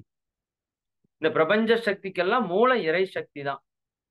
இந்த பிரபஞ்ச சக்தி மாதிரி எத்தனாயிரம் கோடி பெருசுன்னு சொல்ல முடியாத அளவுக்கு அப்பரிமிதமான ஆற்றல் வந்து இறை சக்தி. அந்த இறை சக்தியினுடைய ஒரு தூசு தான் பிரபஞ்ச சக்தி. அப்படி வச்சுக்கோங்களேன். இப்ப பிரபஞ்சம் பிரம்மாண்டம் கோடான கோடி நட்சத்திரம் அண்டன் எல்லாம் இந்த கீழே விட்டுட்டு இருக்கோம் நம்ம சயின்ஸ்ல எல்லாம் வச்சு இது ஆற்றல் அப்படி இப்படின்னு எல்லாம். இது வந்து இறை சக்திக்கு ஒரு தூசுன்னு வச்சுக்கோங்களேன். அப்ப அது எப்பேற்பட்ட சக்தியா இருக்கும். அந்த சக்தி இந்த பூமி மேல பாயுது. ஒவ்வொரு கோள்கள் மேலையும் பாஞ்சிட்டே இருக்குது. இப்ப ஒவ்வொரு கோள்கள் மேலையும் பாயும் போது பல கோள்களுக்கு நடுவுல நாம் இருக்கிறோம். பிரபஞ்சத்துல பல கோடான கோடி அண்டங்களுக்கு நடுவுல நாம சுத்திட்டு இருக்கோம். இப்ப அந்த இறை சக்தி எல்லாவற்றையும் சூழ்ந்து அழுத்தினாலும் பலவிதமான கோள்களுடைய ஆற்றலையும் தாண்டி கடந்துதான் இந்த பூமி மேல ஒரு தாக்கத்தை ஏற்படுத்துது. அண்டர்ஸ்டாண்ட் ஆகுதா? இப்போ நீங்க ஒரு இடத்துல நின்றுட்டு இருக்கீங்க. இப்ப உங்களை சுற்றி ஒரு ஆயிரக்கணக்கான பேர் இருக்காங்கன்னு வச்சுக்கோங்க. உங்களை சுத்தி அவங்க ஓடிட்டே இருக்காங்க, நீங்களும் ஓடிட்டே இருக்கீங்க. இப்ப இந்த ஆயிரக்கணக்கான பேர் சுத்தி ஒரு ரவுண்டா ஓடிட்டு இருக்காங்கன்னு வச்சுக்கோங்க. இப்போ அவங்கள சுற்றிலும் ஒரு ஒரு 1000 பேரை நிக்க வச்சு இந்த பைப் இருக்குல்ல, பைப்ல தண்ணி நல்லா ஃபோர்ஸா இந்த ஃபயர் பைப் இருக்கும்ல, அதுல ஃபோர்ஸா தண்ணி அடிக்கிறாங்கன்னு வச்சுக்கோங்க. 1000 பேர் சுத்தி நின்று அடிக்கிறாங்க. நீங்க நடுவுல ஓடிட்டு இருக்கீங்க. உங்களை சுத்தி நிறைய பேர் ஓடுறாங்க, அதை சுத்தி நிறைய பேர் ஓடுறாங்க. இப்படி ஆயிரக்கணக்கான பேர் ஓடிட்டே இருக்காங்க. இப்ப அந்த தண்ணி சுத்தி அடிக்குது. இப்ப அது யார் மேல அடிக்கும் அப்படின்னா, நீங்களும் சுழன்று ஓடிட்டே இருக்கீங்க, அவங்களும் சுழன்று ஓடிட்டே இருக்காங்க. யாரு மேல எப்படி படுன்னு தெரியாது. நம்ம மேல கொஞ்சம் கொஞ்சம் தண்ணி படும். ஆனா உங்களுக்கு தெரியும், கொஞ்சம் தண்ணி படும். இப்படி பட்டுட்டு இருக்குது. புரியுதுங்களா? இப்ப ஏதோ ஒரு ஸ்டேஜ்ல ஒரு செகண்ட்ல ஒரு மணி நேரம் 2 மணி நேரம் நீங்க இப்படி ஓடிட்டே இருக்கிறதுல ஒரு செகண்ட்ல இந்த சுத்தி ஓடுறவங்களோட நிலை எல்லாமே கொஞ்சம் சீராகி டைரக்டா அந்த ஓஸ் உங்க மேல அடிக்குதுன்னு வச்சுக்கோங்க. அந்த போர்ஸ்ல எப்படி ஃபீல் ஆகும்? சரிங்களா? அது மாதிரி இது உதாரணத்துக்காக சொன்னேன். இது நீங்க ஃபீல் பண்ணி பாருங்க. ஒரு மிகப்பெரிய கோடை காலம், ரொம்ப தண்ணி இல்லாத வறட்சி, ஒரு வெப்பத்துல தாக்கத்தில் இருக்கக்கூடிய ஒரு சூழல்ல நம்ம இருக்கிறோம். தண்ணி உயிர் மாதிரி நமக்கு. சரிங்களா? நம்ம நடுவுல சுத்திட்டு இருக்கிறோம். நம்மளை சுத்தி எல்லாரும் ஓடிட்டு இருக்காங்க.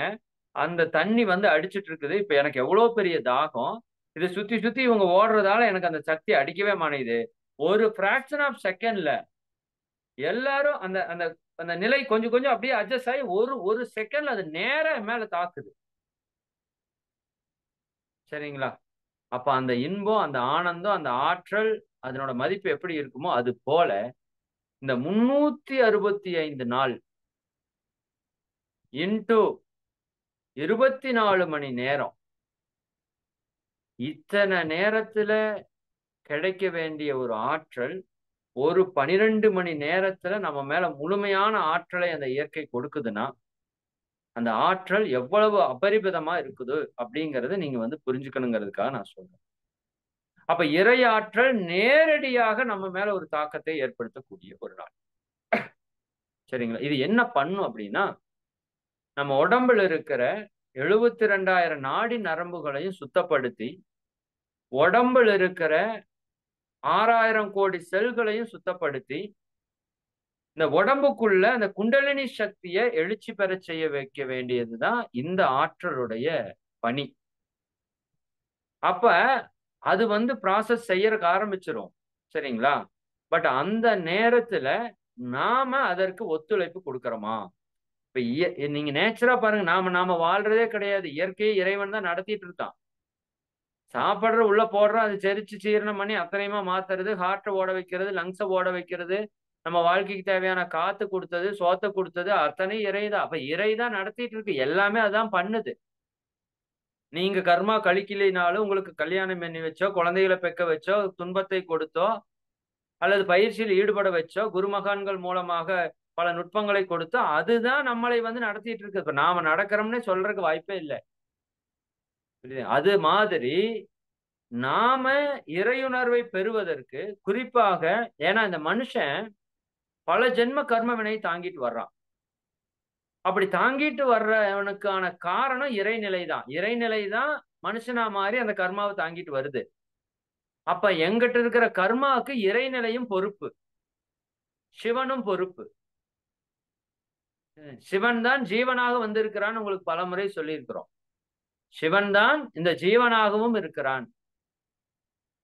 ஜீவனுக்குள்ளே சிவத்தை உணர்வதுதான் நம்முடைய நோக்கம். அதற்கு இறைவன் உள்ளும் புறமும் இருந்து நமக்கு சப்போர்ட் பண்ணிட்டு இருக்கான். அப்ப உள்ள இருக்கிற இறைத்தன்மை வெளியில இருக்கிற இறைத்தன்மையோட இணையக்கூடிய ஒரு ஆற்றல் கொடுக்கக்கூடிய நாள் நாளைக்கு சிவராத்திரி. இப்ப வெளியில இருக்கிற அந்த இறையாற்றல் என்ன பண்ணுது? நம்ம உள்ள இருக்கிற இறைத்தன்மையோட இணையறதுக்கு ஒரு ஆற்றலை கொடுக்குது. அதனால அந்த இரவுல முழுக்க விழிப்பு நிலையோடு இருக்கணும். முதல் கண்கள் விழிப்பு நிலையோடு இருக்கணும். அதனாலதான் நம்ம முன்னோர்கள் தூக்கத்தை எந்த இடத்துலயும் வந்து விடவே கூடாதுன்னு சொல்லியிருப்பாங்க.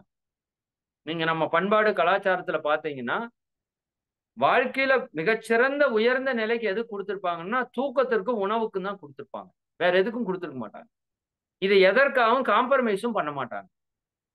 குறிப்பா உணவை கூட விரதங்கள்ல காம்ப்ரமைஸ் பண்ணவங்க, தூக்கத்தை பாருங்க. இந்து தர்மத்துல எந்த அன்னைக்கு தூக்கத்தை வந்து காம்ப்ரமைஸ் பண்ணிருக்க மாட்டாங்க. குறிப்பா அந்த இரவு 8ல இருந்து 4 மணிக்கு மேல தூக்கம் வந்து அது வந்து அதிகாலை. அதுல நீங்க எழுச்சி பெறுவது தூக்கத்தை விடுறது அல்ல. ஆனா இவ்வளவு தெரிஞ்ச நம்ம முன்னோர்கள் ஒரே ஒரு நாள் மட்டும் நீங்க தூக்கத்தை, ஏன்னா தூக்கத்தை விட்டுட்டீங்கன்னா இந்த பிரபஞ்ச சக்தி உங்களுக்குள்ள வராது. இதுதான் தூக்கத்தினுடைய ரகசியம். இந்த பிரபஞ்ச சக்தி இயற்கையாகவே நமக்குள்ள வரக்கூடிய நாள் வந்து நேரம் வந்து தூங்குற நேரத்துல தான். அதனாலதான் தூங்குறப்ப பல வியாதிகள் குணமாகுது. தூங்குறவங்களுக்கு மனநோய் இல்லை, தூங்குறவங்களுக்கு உடல்நோய் குணமாகுது, ஸ்ட்ரெஸ் குறையுது. இதெல்லாம் தூக்கத்துல நடக்கிற பெரிய மிராக்கிள்ஸ். ஏன்னா தூக்கத்துலதான் அந்த இரவு நேரத்துல இறை ராத்திரியில தான் என்ன பண்ணுது? பிரபஞ்ச சக்தி நமக்குள்ள செயல்படுது. நாம தூங்கிடுறோம். அந்த இறை சக்தி தான் ஆட்டோமேட்டிக்கா இரவு நேரத்துல, இந்த இரவு என்பது இறை சக்தி செயல்படக்கூடிய காலம். அது சூரிய ஒளி வரும்போது அது பெருசா செயல்படாது. அதனாலதான் நம்ம சிஸ்டம் முழுக்க இரவு நேரத்துல தூய்மை செய்யப்படுது. ப்ராசஸ் வந்து கிளீனிங் ப்ராசஸ் நடக்குது. எனர்ஜி ஏத்துது. நைட்டு டல்லா படுக்கிறோம், காலையில எந்திரிக்கிறோம். அப்ப இவ்வளவு இம்பார்ட்டன்டா இருக்கிற ஒரு தூக்கத்தை நம்ம முன்னோர்கள் ஒரு நாள் விட சொல்லியிருக்காங்கன்னா அது சிவராத்திரிக்கு மட்டும்தான். வேற எந்த நாளைக்கும் விட சொல்லிருக்க மாட்டாங்க. மாத சிவராத்திரி கூட இரவு முழுக்கணும்னு பெருசா சொல்லிருக்க மாட்டாங்க. அப்ப வருஷத்துல ஒரு நாள் மட்டும் இரவு நேரத்துல நம்ம விழிக்க சொல்றாங்க அப்படின்னா அதனுடைய முக்கியத்துவத்தை நம்ம புரிஞ்சுக்கணும். அப்ப அந்த அன்னைக்கு நாம விழிக்கும் போது கண் விழிக்கணும் முதல்ல. அதற்கப்புறம் நம்ம அறிவுக்கண், ஞானக்கண் என்று சொல்லக்கூடிய நெற்றிக்கண் திறக்கணும். நாம இந்த முறை எனக்கு இப்போ இதை பத்தி உங்கள்ட்ட பேசணும் அப்படிங்கறத சிந்திக்கிறப்பதான் எனக்கு என்ன தோணுச்சுன்னா, அடுத்த ஆண்டு இந்த மகா சிவராத்திரி அன்னைக்கு நம்ம எல்லாருக்கும் தீட்சை கொடுக்கணும் அப்படின்னு ஒரு தாட் வந்தது. சரிங்களா? ஏன்னா அந்த தீட்சை அந்த அன்னைக்கு வாங்கும்போது அந்த தீட்சைக்கு எவ்வளவு பவர் இருக்கும். தீட்சையே மிகப்பெரிய சக்தி வாய்ந்த ஒரு ப்ராசஸ், குண்டலினி சக்தி. அந்த அன்னைக்கு ஒரு தீட்சையை பெறும்போது அது இன்னும் பல 1000 லட்சம் மடங்கு பவர்ஃபுல்லான ஒரு விஷயமா வேலை செய்யும். அப்படிங்கிற புது மக்களுக்காக அந்த அன்னைக்கு தீட்சை கொடுக்கலாங்கிறது கூட ஒரு ப்ராசஸ் வந்து பண்ணலாம்னு தோணுச்சு. அப்ப என்னன்னா, இந்த குண்டலினி சக்தி இயற்கையா நம்ம மூலாதாரத்திலிருந்து மேல எழுச்சி பெறணும். அதுக்கு நம்ம முன்னோர்கள் பல்வேறு விதத்துல முயற்சி பண்ணாங்க. மந்திரங்கள், தந்திரங்கள், எந்திரங்கள், சரிங்களா? இன்னும் எத்தனையோ வாசி, மூச்சு பயிற்சி, இது கடுமையான உடற்பயிற்சி, இதெல்லாம் மேற்கொண்டு குண்டலினி மேல கொண்டு வரதுக்கு முயற்சி பண்ணாங்க. அது மகரிஷி அவங்க ரொம்ப ஈஸியா மேல கொண்டு வந்துட்டாங்கன்னு வச்சுக்கோங்க. ஆனால் அந்த சக்தி இயற்கையிலேயே மேல எழுச்சி பெறக்கூடிய நாள் நாளைக்கு. சிம்பிளா சொல்லட்டுமா? காற்றுள்ள போதே தூற்றிக்கொள், அவ்வளவுதான் கான்செப்ட். நீங்க காத்தால இருந்து சாயங்காலம் வரைக்கும் 10 மணி நேரம் அந்த வெங்காயத்தை சலிச்சுட்டே இருக்கிறீங்க. காத்தே அடிக்கல. நீங்க போட்டதுல ஒரு சருகு கூட வெளிய போயிருக்காது. சரிங்களா? இதே ஒரு 5 நிமிஷம் காத்து அடிக்குது. மேல இருந்து மொத்தத்தையும் கொட்டுறீங்க. உங்க ப்ராசஸ் நடந்துரும். அப்ப நீங்க 1 மணி நேரம் செய்றீங்களா, 5 நிமிஷம் செய்றீங்களாங்கிறது முக்கியமா இல்ல. எப்ப செய்றீங்கங்கிறது முக்கியம். இப்ப தியானம் நீங்க ஓராண்டு செய்யறது பலனை கொடுக்குது. புரியுதா? மார்கழி மாதத்துல இன்னும் அபரிமிதமான பலனை கொடுக்குது. சரிதானே? இந்த நம்ம முன்னோர்கள் வந்து இந்த மாதங்கள 6 பிரிவா பிரிச்சிருப்பாங்க. சித்திரையிலிருந்து இளவேனில், முதுவேனில், சரிங்களா? அப்புறம் கார்காலம், அப்புறம் மழைக்காலம், அப்புறம் பனிக்காலம், முன்பனிக்காலம், பின்பனிக்காலம்ன்னு பிரிச்சிருப்பாங்க. இதுல இந்த மார்கழி, தை அப்படிங்கிறது முன்பனி காலம். மாசி, பங்குனிங்கிறது பின்பனி காலம். சரிங்களா? இப்படி எல்லாம் அந்த சிஸ்டத்த பிரிச்சிருப்பாங்க. அப்ப இந்த மார்கழி, தை மாதத்தில நாம பல்வேறு ஆற்றல்களை பெறுகிறோம். உண்மதான். முன்பனி காலம். அப்ப மாசியில அது விளைச்சல எடுக்கக்கூடிய காலம்னு சொல்றாங்க. ஏன்னா, அந்த மாசி மாதத்துக்குன்னு சிறப்பு இருக்கு. ஒவ்வொரு மாதத்திலயும் ஒவ்வொரு நாள் சிறப்பான நாள் இருக்கும். ஒரு சில நாட்கள் முக்கியமான நாட்களா இருக்கும். ஆனா, மாசி மாதத்துல 30 நாளுமே சிறப்பான நாள். இது எப்படி இந்த மாசம் அமைஞ்சிருக்கு பாருங்க. இதுல ஊருப்பட்ட நல்ல நாட்கள். மாசி மாச பௌர்ணமி பவர்ஃபுல் ஆனது, அமாவாசை பவர்ஃபுல் ஆனது, ஏகாதசி அதை விட 1000 மடங்கு பவர்ஃபுல் ஆனதுன்னு சொல்றாங்க. மாசி சங்கடகர சதுர்த்திங்கிறது சங்கடங்களை எல்லாம் நீக்கக்கூடியது. சரியா? மாசி மகம். சரிங்களா? அப்போ இது என்னன்னா, இந்த மாசி மாதம் வந்து முழுமையான இறையுணர்வுக்கான ஒரு மாதமா நம்ம முன்னோர்கள் வச்சிருக்கிறாங்க. பட் இது இன்னும் அந்த அளவுக்கு ஒன்னும் ஃபார்ம் ஆயி வெளிய மக்களுக்கு தெரியல. மார்கழி நம்ம கொண்டாடுற அளவுக்கு மாசி நம்ம பெருசா கொண்டாடுறது இல்ல. பட் மாசியில நீங்க எல்லா நாளுமே நல்ல நாள் வந்துட்டே இருக்கும் பாருங்க. சரிங்களா? அடுத்தடுத்து அடுத்தடுத்தது நல்ல தினங்கள் வந்துட்டே இருக்கு. அதான் 30 நாளும் சக்தி மிக்க நாள் வந்து மாசி தான். அதே போல ஒவ்வொரு மாதங்கள் ஒவ்வொரு கடவுளுடைய ஆற்றலை பெறுவதற்கான மாதமா இருக்குமாமா. இந்த மாசி மாதம் அத்தனை கடவுளுடைய ஆற்றலையும் பெறுவதற்கான ஒரு மாதமா இருக்கு. அதனாலதான் இந்த மாதத்தில் வரக்கூடிய ராத்திரி இறைவனுடைய சக்தியை கொண்டு அந்த ராத்திரி இருக்கிறதுனாலதான் என்னவோ இந்த மாசி மாதத்துக்கு இவ்வளவு சிறப்பா இருக்குதுன்னு நான் நினைக்கிறேன். அந்த நட்சத்திரத்துல சூரியன் டிராவல் ஆகி வரும்போது அது உங்களுக்கு தெரியும் இல்லையா? 12 மாதங்கள் அப்படிங்கிறது 12 ராசிகள்ல சூரியன் ஒவ்வொரு ராசியிலிருந்து ஒவ்வொரு ராசிக்கு மாறி வர்றதுதான் 12 மாதங்களா நம்ம வச்சிருக்கிறோம். அதுல மாசி மாதம் 11வது மாதத்தில் வரக்கூடிய அந்த ஆற்றல் தான் இந்த நமக்கு உயிர்களுக்கு அபரிமிதமான சக்தியை கொடுத்து நம்ம உடல்ல இருக்கிற எல்லா நோய்களையும் போக்கி நம் மனதில் இருக்கிற எல்லா நல்ல சிந்தனைகளையும் செயல்படுத்துவதற்கான ஆற்றலை கொடுத்து, சரிங்களா? இன்னும் நம்ம கர்ம வினைகளை எல்லாம் போக்கி நம்ம இறையுணர்வுக்கான சக்தி கொடுக்கக்கூடிய நாள். அந்த லூமினிஃபெரஸ் ஈத்தர் அப்படிங்கறத பத்தி எல்லாம் இன்னைக்கு சயின்ஸ் நிறைய பேசுது. அந்த ஆற்றல் அபரிமிதமா வருது. சரிங்களா?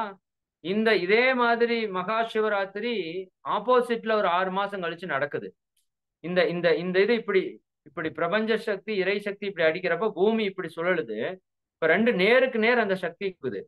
இதே 6 மாசத்துக்கு அப்புறம் இந்த பக்கம் இருந்து சக்தியை கொடுக்குது. அப்ப இந்த பக்கம் இருந்து சக்தி கொடுக்கிறப்ப நமக்குள்ள பெரிய தாக்கம் நடைபெறல. நேரடியா வரும்போது பெரிய தாக்கத்தை ஏற்படுத்து. இன்னும் மற்ற நேரங்கள்ல வளைந்து வளைந்து வரக்கூடிய ஆற்றல் அந்த இறை சக்தி நான் சொன்னேன்ல, அங்கேயும் இங்கேயும் தண்ணி வளைஞ்சு வளைஞ்சு உங்க மேல வந்து படுறதுக்கும் நேரா ஸ்ட்ரைட்டா அந்த டியூப்ல இருந்து உங்க மேல அடிச்சுன்னா எப்படி அந்த ஒரு ஆற்றல் உங்களை தாக்குமோ அப்படி இறை சக்தி நமக்குள்ள தாக்கத்தை ஏற்படுத்தக்கூடிய காலம். இதுக்கு நிறைய புராணங்கள்ல கதைகளை சொல்லி வைத்திருப்பாங்க. கண்ணப்ப நாயனார் கண்ணை கொடுத்து முக்தி பெற்ற நாள் தெரியுமா உங்களுக்கு? அப்படின்னா என்ன அர்த்தம்? தான்கிற ஈகோ இல்லாம இறைவன் மேல முழுமையான பக்தி கொண்டு அன்பு கொண்டு எதிர்பார்ப்பற்ற அந்த பேரன்பை கொண்டு நீங்க நாளைக்கு இறைவன் மேல ஒரு அன்பின் மிகுத்தமாக நீங்க செய்யக்கூடிய ஒவ்வொரு செயலும் உங்களை முக்தி நோக்கி அழைத்து செல்லும். சரிங்களா? இதற்குள்ள இருக்கிற கருத்துக்களை நீங்க புரிஞ்சுக்கணும். அர்ஜுனன் அது என்ன ஒரு அர்ஜுனன் தபசுனே ஒரு செயல் வந்து நிறைய கோவில்கள்ல நடக்கிறத நீங்க கேள்விப்பட்டிருக்கலாம். அது சிவனுக்கான ஆயுதங்கள் 5ன்னு சொல்லுவாங்க. சிவனுக்கான ஆயுதங்கள் 5ல சரி, அது ஆயுதத்து பேர் எனக்கு தெரியல.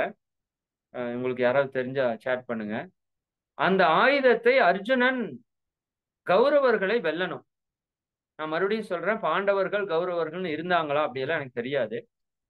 பட் கௌரவர்கள்ங்கிறது கெட்ட சக்தி, பாண்டவர்கள் நல்ல சக்தி. சரிங்களா?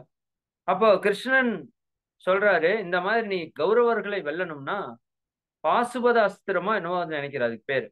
அந்த அஸ்திரத்தை நீ பெறணும் அப்படின்னு சொல்றாரு. எப்படி நான் பெறுவது? நீ போய் தியானம் செய்.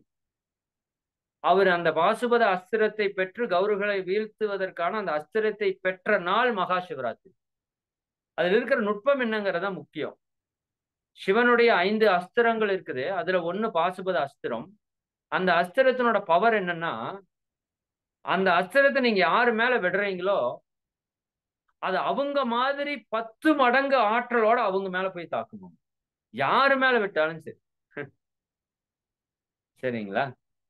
இந்த அஸ்திரத்தை யாரு மேல விட்டாலும் அவனோட பலம் இருக்கும்ல, அவனோட சக்தி, அறிவு, ஆற்றல் இருக்கும்ல, அது மாதிரி 10 மடங்கு ஆற்றலோட அவன் மேல போய் சேர்ந்துச்சுன்னா அவனால எப்படி வெல்ல முடியும்? வாய்ப்பே கிடையாது. நீங்க இது ஒரு நபரை பார்த்து விட்டால் அப்படித்தான். ஒரு லட்சக்கணக்கான போர் வீரர்கள், ஏன்னா கௌரவர்கள் படையில கூறுப்பட்ட வீரர்கள், கிருஷ்ணனோட படையே அங்கதான் இருக்குது. அத்தனை படையும் அங்கதான் இருக்கு. அப்ப அதை வீழ்த்தணும், அதுக்கு சக்தி வேணும். அப்ப அதற்கு இந்த பாசுபத அஸ்திரத்தை நீ சிவனிட்டு இருந்து பெறணும்னு கிருஷ்ணன் சொல்வார். இவர் போய் மிக கடும் தவம் புரிந்து அந்த அஸ்திரத்தை பெறுவார். அந்த அஸ்திரம் என்ன பண்ணும்? நீ யாரை நோக்கி விடுகிறாயோ அது மூல 10 மடங்கு ஆற்றலோட அவன் மேல தாக்கும். நீ 1,00,000 பேரை பார்த்து விட்டாலும் 1,00,000 பேருடைய மடங்குல 10 மடங்கு ஆற்றலோட அவன் மேல தாக்கும். அப்படின்னா என்ன அர்த்தம்னா, நீங்க இந்த நாள் தியானம் செய்து நீங்கள் பெறக்கூடிய ஆற்றல், இவ்வளவு நாள் நம்ம தியானம் செய்து பெற்ற ஆற்றல், நம்மையே நம்ம சரிப்படுத்திக்கிறதுக்கு நிறைய முயற்சி பண்றோம். நமக்கு இருக்கிற கௌரவர்களை, சரி, நமக்குள்ள இருக்கிற துரியோதன், நமக்குள்ள இருக்கிற துச்சாதனை, நமக்குள்ள இருக்கிற சகுனியை நம்ம கொல்றதுக்கு முயற்சி பண்ணிட்டு இருக்கோம். அது தற்சோதனையில் வர்றவங்களுக்கு நல்லா தெரியும். அது பெருசா வேலை செய்ய மாட்டேங்குது. சரிதானுங்க? மௌன காலங்கள்ல இருக்கிறப்ப நல்லா செய்யுது, மற்ற காலங்கள்ல பெருசா செய்ய மாட்டேங்குது. அப்ப இந்த நாளிலே நீங்கள் இயற்றக்கூடிய தியானம் அந்த ஆற்றலை 10 மடங்கு உங்களுக்கு அதிகமா கொடுக்கும். அப்ப அது எவ்வளவு பவர்ஃபுல்லா இருக்குங்கிறத நம்ம வந்து சிந்தனைக்கு எடுத்துக்கணும். அப்ப அந்த அஸ்திரத்தை பெறும்போது அவர் தீய சக்திகளை அழித்தார், அர்ஜுனன் வெற்றி பெற்றார் அப்படின்னா என்ன அர்த்தம்? நமக்குள் இருக்கிற தீய குணங்கள், குறிப்பா தற்சோதனை நல்லா பண்ணணும். அந்த நாள் அந்த நேரத்துல என்கிட்ட என்னவெல்லாம் தவறு இருக்கு, நான் எதையெல்லாம் விடணும், நம்ம அதெல்லாமே நாளைக்கு பண்ண போறோம். இந்த முறை நமக்கு தெரிஞ்ச எல்லா விஷயத்தையும் மகா சிவராத்திரியில பயன்படுத்த போறோம். அது ட்வின் ஹார்ட் மெடிடேஷனோட பிரபஞ்ச சக்தி ஈர்ப்புல இருந்து, மகரிஷியோட பஞ்சபூத நவதவ சக்தி ஈர்ப்புல இருந்து, 9 மைய தியானத்திலிருந்து, சரிங்களா, இன்னும் சர்வவசிய தனார்சன சங்கல்பம் இந்த நேரத்துல பண்ணும்போது அதுக்கு 100 மடங்கு ஆற்றல் அதிகரிக்கும். அது முதல்லயே ரொம்ப பவர்ஃபுல். அது இந்த நாள்ல பண்ணும்போது இன்னும் அபரிமிதமான ஆற்றலோட அது வேலை செய்யும். அதே போல அந்த ஹோ ஓப்போனோ போனோ டெக்னிக், சரி, அது ரொம்ப ரொம்ப எக்ஸலண்டான டெக்னிக்ங்க. அது நாளைக்கெல்லாம் சிறிது நேரமாவது நம்ம அதை பயன்படுத்த போறோம். அதே மாதிரி ஓம் மந்திரத்தினுடைய சக்தி ஓட்டம் நேரடியா வந்தீங்கன்னா இன்னும் அந்த செலிப்ரேஷன்ஸ் எல்லாம் இருக்கிறப்ப இன்னும் பவர்ஃபுல்லா வேலை செய்யும்.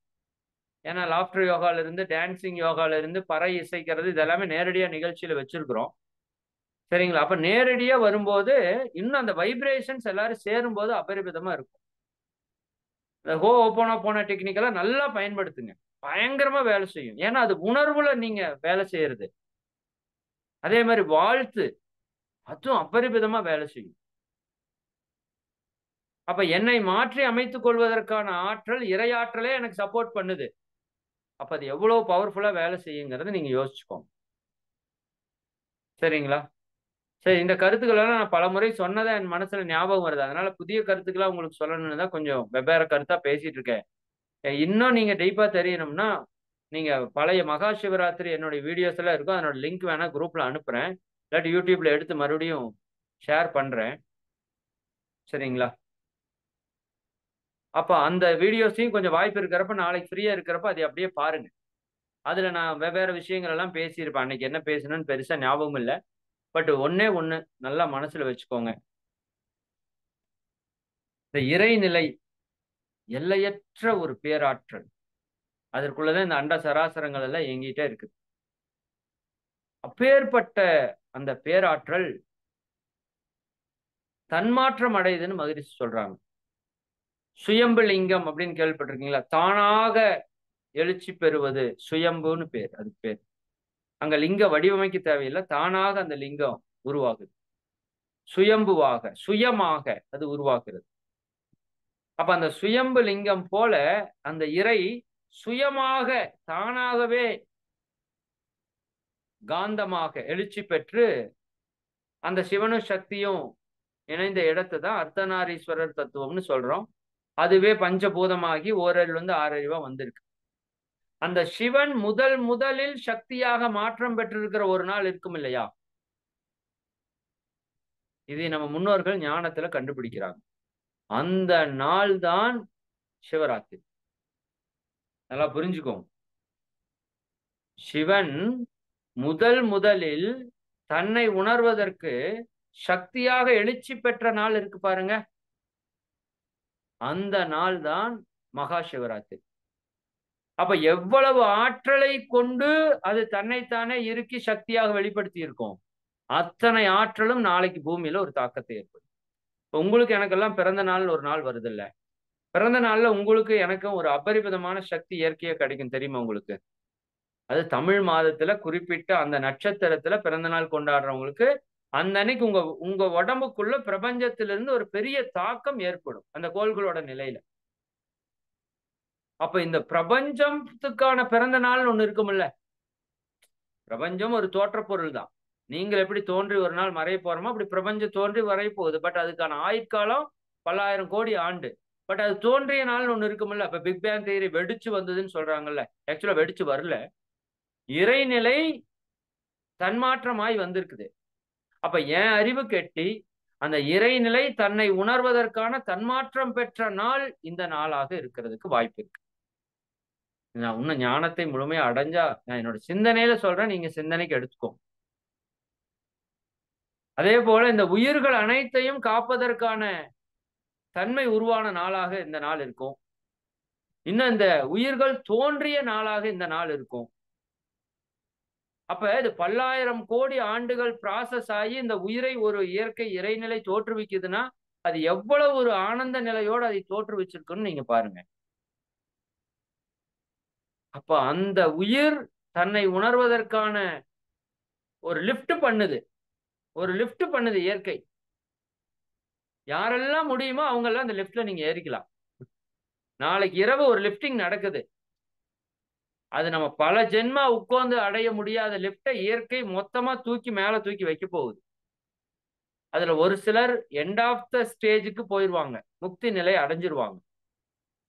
அடைய முடியலனா இப்ப என்கிட்ட ஒரு கர்மா இருக்குதுன்னா கண்டிப்பா உங்களுக்குள்ள ஒரு 50 லட்சம் கர்மாவாவது கியூர் ஆகும். பல ஜென்ம கர்ம வினைகளை நீங்க கழித்துக் கொள்வதற்கான இதுல சொல்லுவாங்க 3 ஜென்மாவோட கர்மா கழியும்னு. அது எனக்கு நம்பிக்கை இல்லை. சரி, ஏன்னா இதுக்கு வரக்கூடிய ஆற்றல் அப்படிங்கிறது பல ஜென்மத்தினுடைய கர்மாவை கழிக்கிற அளவுக்கு ஆற்றல் இருக்கு. அதனால இரவு முழுக்க இறை சிந்தனை, இறை நாமம், இறை தன்மையினுடைய உணர்வு, எல்லோருக்கும் நல்லது செய்யணுங்கிற எண்ணம், குறிப்பாக இரண்டொழுக்க பண்பாடா நாளைக்கு எத்தனை முறை சொல்ல முடியுமோ அத்தனை முறை சொல்லுங்க. அருள் காப்பு சங்கல்பத்தை எத்தனை முறை சொல்ல முடியுமோ அத்தனை முறை சொல்லுங்க. வாழ்த்து எத்தனை பேரை எத்தனை முறை வாழ்த்த முடியுமோ அத்தனை முறை வாழ்த்துங்க. உங்க வாழ்க்கைக்கு என்னென்னவெல்லாம் தேவைன்னு ஒரு பட்டியல் போட்டு அது எத்தனாயிரம் முறை சொல்ல முடியுமோ சொல்லுங்க. சும்மா இருக்கிற நேரத்துல எல்லாம் ஒன்னா தியானத்துல இருக்கணும், இல்லாட்டி நீங்க நல்ல விஷயத்த சிந்தித்து கொண்டு இருக்கணும். இந்த ரெண்டும் தான் நடக்கணும். முடிஞ்ச வரைக்கும் உணவை தவிர்த்துக்கோங்க. நான் நாளைக்கு மாலையும் ஒரு சிந்தனை உரை நான் இதை பற்றி பேசுவேன். சரிங்களா? நாளைக்கு 6 மணிக்கு இந்த நிகழ்வு தொடங்கும் நம்ம Zoomல. 6 மணிக்கு வந்து ஒரு சின்ன விளக்கம். நாளைக்கு வந்து 6லிருந்து அடுத்த நாள் காலையில 6 வரைக்கும் 12 மணி நேரம் லைவ் ப்ரோகிராம் இருக்கும். நான் 6 மணிக்கு வந்த உடனேயும் ஃபர்ஸ்ட் ஒரு தியானம் இருக்கும். அந்த தியானத்துக்கான விளக்கம் குடுத்துட்டு, அந்த தியானத்துக்குள்ள போவோம். ஏன்னா, புதிய அன்பர்கள் நெறைய பேர் வர்றதுக்கு வாய்ப்பு இருக்கு. ஒரு 5 நிமிஷம், அதிகபட்சம் 10 நிமிஷம் தான் அந்த தியான விளக்கம் இருக்கும். அப்புறம் அந்த தியானத்துக்குள்ள போவோம். சரிங்களா? அந்த மாதிரி ஒவ்வொரு தியானத்தையும் விளக்கம் கொடுத்து, கொடுத்து அந்த தியானத்த கொண்டு போவோம். நம்ம கூட இன்னும் நெறைய அன்பர்கள், ஆசிரியர்கள் எல்லாம் இணைந்து இதுல வந்து பயணிக்க போறாங்க. அதனால நீங்க இந்த வாய்ப்ப நல்லா பயன்படுத்திக்கோங்க. நீங்க எல்லாருமே நாளைக்கு மாலை 6 மணிக்கு Zoomல இணைங்க. முடிஞ்சா நேரடியா மலையப்பாளையம் சென்டருக்கு வந்துரலாம். வர்றவங்க கொஞ்சம் பெயர் பதிவு பண்ணிருங்க. ஏன்னா 100 பேர் வரைக்கும் மட்டும் தான் அங்க இருந்தா ஒரு கம்ஃபர்டபுளா இருக்கும். சரிங்களா? உட்கார்றது வந்து ஒரு 200, 300 பேர் உட்காரலாம். பட் அந்த டான்சிங், யோகா இது எல்லாமே இருக்கிறதுனால 100 பேர் இருந்தா அந்த இடம் வந்து கம்ஃபர்டபுளா இருக்கும். மெடிடேஷன் வந்து ஒரு ஹையர் லெவல்ல போறக்கு ஒரு வாய்ப்பா இருக்குன்னு நெனைக்கிறோம். அதனால அப்படி வர்றக்கு விருப்பம், வாய்ப்பு இருக்கிறவங்க மட்டும் அந்த பேர் பதிவு பண்ணிட்டு வாங்க. மற்றவங்கலாம் Zoomல ஆன்லைன்ல ஜாயின் பண்ணுங்க. இது உங்க தெரிஞ்சவங்க எல்லாருக்கும் அனுப்புங்க. ஏன்னா, ஆ இது வந்து நெறைய பக்கம் நடத்துறாங்க. இந்த சிவராத்திரி நிகழ்வு வந்து நெறைய இடத்துல நடக்குறாங்க. ரொம்ப ரொம்ப ஒரு சந்தோஷமான விஷயம். சரியானுங்களா? ரொம்ப வருஷமா இது நடந்துட்டு இருந்தாலும், ஈஷா அவங்க தான் இதை வந்து மிகப்பெரிய அளவுல கொண்டு போயிருக்காங்க உலகம் முழுக்க. அதுக்காக அவங்களுக்கு ஒரு நம்ம பெரிய நன்றி சொல்லணும். இப்ப அதை பார்த்து நெறைய அமைப்புகள், இது என்னன்னே பேசாத அமைப்புகள் கூட இன்னைக்கு எடுத்து பேசி, இந்த இரவை வந்து சக்தி மிக்கதாக மாற்றிக் கொண்டிருக்கிறாங்க. நல்லதுதான். ஆனா சில இடங்கள்ல ஆ என்ன பண்றதுன்னு தெரியாம என்னத்தையோ பண்ணணும்ங்கிறதுக்காக, சரிதானுங்களா? ஏதோ ஒண்ண பண்ணணுங்கிறதுக்காக என்ன பண்றாங்க, அங்க அன்னதானத்த போட்டு, ஒரு டான்ஸ போட்டு, ஒரு பாட்ட போட்டு, இந்த மாதிரி எல்லாம் நான் பார்க்கிறேன். சரிங்களா? இது ஒரு பக்தி மார்க்கத்துல அறியாமையில தெரியாம இருக்கிறவங்க இப்படி இருந்தாங்கன்னா பரவால்ல. புரியுதுங்களா? அவங்க ஒரு கோயிலுக்கு போறது, இறை வழிபாடு பண்றது பரவால்ல. ஒண்ணுமே பண்ணாம இருக்கறதுக்கு ஏதோ ஒண்ணு பண்றது நல்லது. சரியா? கோயிலுக்கு போயி 4 கால பூஜை நடக்குது. சாமிக்கு முன்னாடி உட்கார்ந்து எல்லாரும் நல்லா இருக்கணும் சாமி, உலகமே நல்லா இருக்கணும், நானும் நல்லா இருக்கணும், என் குழந்தை குட்டி நல்லா இருக்கணும்னு நெனைக்கிறது 1000 மடங்கு மேன்மையானது, நல்லது. பட் அங்க போறப்ப விரத முறை இருக்கிறது இல்ல எனக்கு தெரிஞ்சு. ஏன்னா இத பத்தின நாலேட்ஜ் இல்ல. சாமி சாப்பாடு, சாமி சாப்பாடுன்னு வாங்கி சாப்பிடுறோம். நீங்க சாப்பாடு சாப்பிட்டீங்கன்னா எனர்ஜி வராதுங்க. மகரிஷி தெளிவா சொல்லிட்டாங்க. 4 விதத்துல ஆற்றல் நமக்குள்ள ஊடுருவி பாயுது. ஒண்ணு பிரபஞ்சத்திலிருந்து பாஞ்சுட்டே இருக்குது. பூமியிலிருந்து பாஞ்சுட்டே இருக்குது. காற்றின் வழியா உள்ள போயிட்டே இருக்குது. சாப்பாட்டு வழியா போகுது. சாப்பாட்டு வழியா மொத்தமா போட்டு வயித்த நெப்பிட்டீங்கன்னா, மற்ற 3 வழியில சக்தி வரவே வராது. அதனால நாளைக்கு முடிஞ்ச வரைக்கும் 24 மணி நேரம் சாப்பிடாம இருப்பேன்னு இன்னைக்கு நைட்டே சங்கல்பம் பண்ணிக்கங்க. உடம்பு தயாராயிக்கும். உடம்பு அத பத்தி ஒண்ணும் உடம்புகிட்ட நீங்க நைட் படுக்கிறப்ப நான் 10 நாள் சாப்பிட மாட்டேன்ப்பா. இந்த உடம்ப சுத்தம் பண்ணி, மனச சுத்தம் பண்ணி குடுன்னு சொன்னா அது வேலை செய்யும். 10 நாளைக்கு சோறே கேட்காது. உடம்புக்கு அப்படி சக்தி இருக்கு. எல்லாம் உள்ள இருக்கிறது இறை சக்தி. அது குஷியா கொண்டாட்டமா உடம்ப சுத்தம் பண்ற வேலைய பண்ணிரும். அப்போ நாளைக்கு முழுக்க சாப்பிட மாட்டேன். அல்லது தண்ணி தான் குடிப்பேன். இல்லாட்டி இளநீர் இந்த மாரி ஜூஸ் மாரி ஏதாவது குடிச்சுக்குவேன். உணவு எடுக்கிறது இல்ல. சரி ரொம்ப பசியாச்சுன்னா பழங்கள் ஏதாவது எடுத்துக்குவேன். அந்த மாதிரியான நிலையோட நிறுத்திக்கோங்க. உங்க வைராக்கியத்த பொறுத்து. சரியாங்களா? அப்படி எடுத்தீங்கன்னா, உங்க உடம்புல அபரிமிதமான ஆற்றல் பெருகும். நாளைக்கு முழுக்க முழுக்க இறை சிந்தனையோடு இருங்க. இப்ப மாலை போட்டா எப்படி இருப்பீங்க? நான் அடிக்கடி சொல்றது. இது போன்ற நாட்கள்ல மாலை போட்டா எப்படி இருப்பீங்க? காலையில 6 மணிக்கு பச்சை தண்ணீல குளிங்க. சாயங்காலம் ஒரு முறை கட்டாயமா குளிச்சிருங்க. ஒரு 5, 5:30க்கெல்லாம் குளிச்சுட்டு 6 மணிக்கு அந்த புரோகிராம்ல ஜாயின் பண்ணுங்க. அல்லது வேலைய விட்டு ஏதாவது வர்றதுக்கு லேட் ஆச்சுன்னா, குளிச்சுட்டு வந்து அந்த புரோகிராம்ல ஜாயின் பண்ணுங்க. மாலை நேரம் கண்டிப்பா குளிக்கணும். சரியாங்க. அப்பதான் அந்த பிரபஞ்ச சக்தி ஈர்க்கறக்கு ஆக்சுவலா இந்த தண்ணீல ஒரு பெரிய ஆற்றல் இருக்கு. நாளைக்கு அந்த ஹீலிங் ப்ராசஸும் நம்ம வந்து பண்ண போறோம். சரிங்களா? நாளைக்கு ஒரு ஒரு 12, 1 மணிக்கு கூட அந்த ஹீலிங் ப்ராசஸ் நம்ம வந்து பண்ணலாம். ஏன்னா, அந்த 12 டூ 1 வந்து ரொம்ப அபரிமிதமா சக்தி இருக்கும். நைட்டு 9லிருந்து 2 வரைக்கும் அபரிமிதமா இருக்கும். அந்த 12 டூ 1ல அபரிமிதமான சக்தி, ஆற்றல் வந்து இந்த பூமியில இறங்கக்கூடிய நேரம். அதனால அந்த குளிக்கிறது அப்படிங்கிறது ரொம்ப ரொம்ப இம்பார்ட்டன்ட். ஈவினிங் குளிக்கிறதுங்கிறது. ஏன்னா, நம்ம உடம்பு முழுக்க 72 பங்கு தண்ணி. சுற்றி இருக்கிற நீர் உங்க மேல விழும்போது, அந்த நீர் உங்களுக்குள்ள போய் பல சேஞ்சஸை நிகழ்த்தும். அதனாலதான் இந்த குளியல் அப்படிங்கிறது ஆன்மீகத்துல முக்கியமான விஷயமா வச்சிருப்பாங்க. புனித நீர் ஆடுதல். நாளைக்கு காலையில மட்டும் தயவு செஞ்சு 6 மணிக்கு முன்னாடி பச்சை தண்ணியில குளிச்சிருங்க. தலை குளிக்கணும். இதெல்லாம் பேசிக்கா சொல்ற விஷயம். அதனால நான் திரும்ப திரும்ப நிறைய அதை பத்தி விளக்கத்துக்கு போகல. ஏன் எதுக்குனால நீங்க பின்னாடி வீடியோஸ்ல இருக்கு பாத்துக்கோங்க. நாளைக்கு மட்டும் நாளைக்கு சிவராத்திரி காலையிலேயே தொடங்குதுங்க. அதனால காலையில 6 மணிக்கு முன்னாடி எந்திரிச்சு பச்சை தண்ணியில குளிச்சிருங்க. அப்ப இருந்தே பிரபஞ்ச சக்தி உங்களுக்குள்ள இறங்குறதுக்கு ஆரம்பிச்சிடும். சாயங்காலம் கண்டிப்பா 6 மணிக்கு முன்னாடி ஒரு 5, 5:30க்கு நல்லா பச்சை தண்ணியில நல்லா குளிச்சுட்டு, சரிதானுங்களா? ஒரு இறைவனை உணர்வதற்கு நீங்க போறீங்கன்னா எப்படி இருப்பீங்களோ அப்படி நீங்க தயாராகி, சரிங்களா? முடிஞ்ச வரைக்கும் உழைப்ப குறைச்சுக்கோங்க. மௌனம் முடிஞ்ச வரைக்கும் கடைபிடிங்க. கோபம், டென்ஷன் எந்த காலத்திலயும் எக்காலத்திலயும் ஆகக்கூடாது. முழுக்க முழுக்க பொறுமையா இருக்கணும்னு சங்கல்பம் விழிப்பு நிலையோடு இருங்க. சரிதானுங்களா? இரவு நம்ம கூட எல்லா ப்ராசஸ்லயும் அப்படியே ஜாயின் பண்ணிட்டு வாங்க. நிச்சயமா ஒரு மிகப்பெரிய சேஞ்ச் வந்து நமக்கு நாளைக்கு கிடைக்கும். சரிங்களா? வாய்ப்பை நம்ம பயன்படுத்தி. ஓகே. மகிழ்ச்சி. ரொம்ப சந்தோஷம். ரொம்ப நேரம் எடுத்துட்டேன்னு நினைக்கிறேன் இல்லையா? 7:52 ஆயிடுச்சு. ஓகே. உங்களுக்கு இது சார்ந்த ஏதாவது டவுட்ஸ் இருந்தா நீங்க கேட்கலாம். நாளைக்கு 500 பேர் வரைக்கும் தான் இந்த Zoomல வர முடியும். அதுக்கு மேல வர்றவங்க நீங்க என்ன பண்ணலாம்? YouTube லைவ் குடுத்துருவோம். அது எல்லா குரூப்லயும் ஷேர் பண்ணிருவோம். ஒரு 6 மணிக்கு நீங்க எல்லா குரூப்லயும் வந்து Zoom லைவ் லிங்க்கும் இருக்கும். YouTube லைவ் லிங்க்கும் இருக்கும். Zoom ஃபுல் ஆயிடுச்சுன்னா YouTubeல வாங்க. சரிங்களா? நீங்க 2ல எதுல வந்தாலும் கன்டினியூவா 12 மணி நேரம் நிகழ்ச்சி நடந்துட்டு தான் இருக்கும். ஆ வெளிய எங்கேயும் அங்கேயும் இங்கேயும் போயி டைம் வேஸ்ட் பண்ணாதீங்க தயவு செஞ்சு.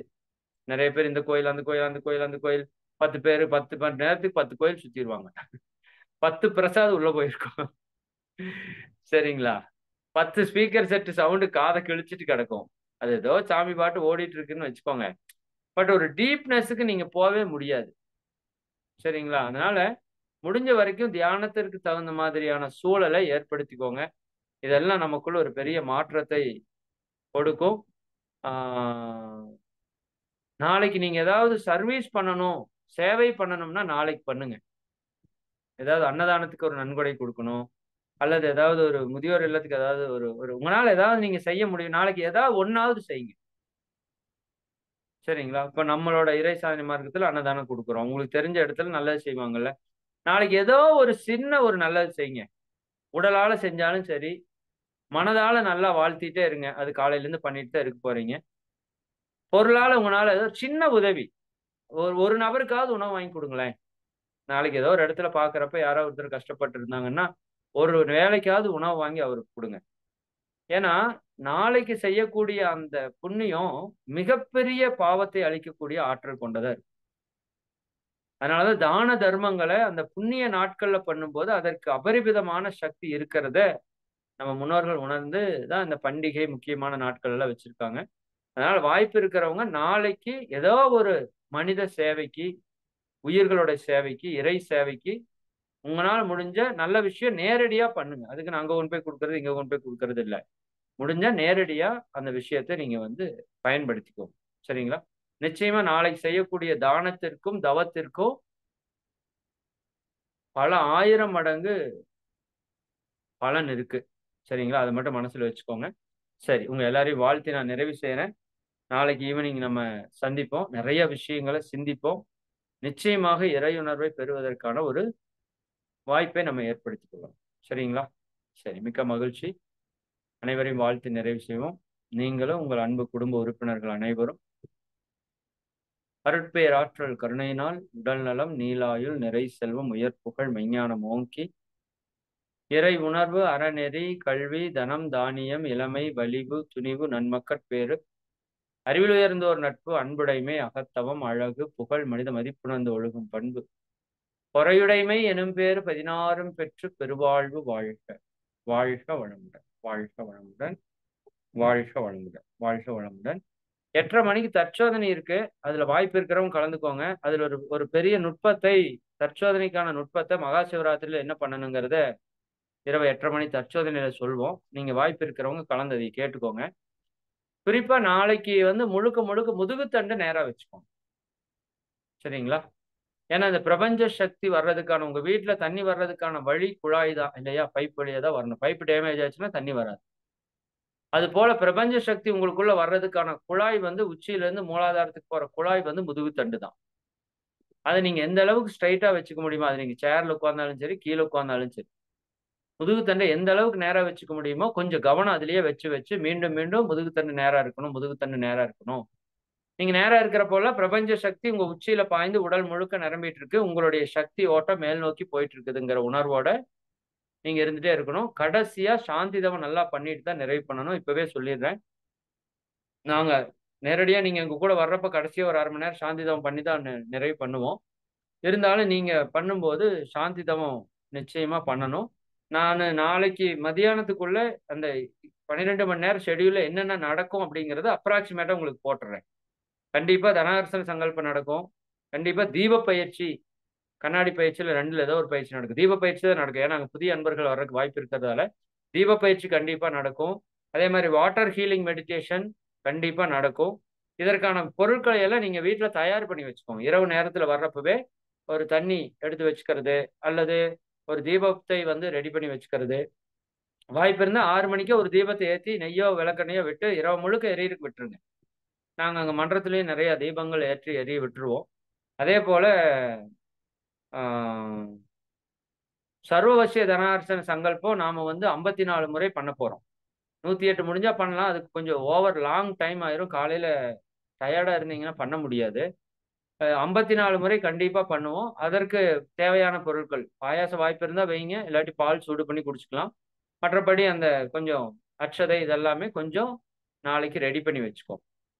ஏன்னா, என்ன சொல்றேன்னா, எல்லா விதத்திலயும் நாளைக்கு வந்து நம்ம முயற்சி பண்றோம். சரிங்களா? ஒண்ணுல விட்டா கூட அந்த சக்தி எதுலயும் போயிறக்கூடாது. அப்படி பல விதத்திலயும் அடையறக்கு முயற்சி பண்ணுவோம். நிச்சயமா அந்த நிகழ்வை நம்ம சிறப்பா கொண்டாடுவோம். சரிங்களா? இது கொண்டாட வேண்டிய ஒரு நாள். வாய்ப்ப நல்லா பயன்படுத்திக்கோங்க. சரிங்களா? ஹேப்பியா இருங்க. என்ன பண்றீங்களோ இல்லையோ, நாளைக்கு முழுக்க முழுக்க ஹேப்பியா இருங்க. யாரு திட்டினாலும் சரி, யாரு உங்கள மன வருத்தப்படுத்தினாலும் சரி, நீங்க யாரையும் மன வருத்தப்படுத்தாதீங்க. நாளைக்கு ஒரு நாள் 24 மணி நேரம். எந்த சூழல்லயும் யாரையும் மன வருத்தப்படுத்துறது இல்ல. எதற்காக நானும் மன வருத்தப்படுத்தப்படுறதில்ல. நாளைக்கு சங்கல்பம். சரியா? மத்தவங்களையும் மன வருத்தப்படுத்துறது இல்ல. நானும் எக்காரணம் எந்த சூழல் வந்தாலும் நான் மன வருத்தப்படுறதில்ல. அமைதியா இருக்கிறோம். சமாதானமா இருக்கிறோங்கிற ஒரு நிலை வச்சுக்கோங்க. நிச்சயமா ஒரு பெரிய மாற்றம் நமக்குள்ள நிகழட்டும். சரிங்களா? ரொம்ப நன்றி. இவ்வளவு பேர் கலந்துகிட்டு இந்த நிகழ்வை சிறப்பித்ததுக்கு ரொம்ப நன்றி. நம்ம நாளைக்கு நிச்சயமா இன்னும் நெறைய தகவல்களோட சந்திப்போம். ஓகே. அம்மா நிறைவு பண்ணிக்கலாம். ஏதாவது டவுட்ஸ் இருந்தா கேள்வி பதில் வச்சுக்கலாம். இல்லாட்டி நம்ம நிறைவு பண்ணிக்கலாம். சரிங்க. வாழ்க.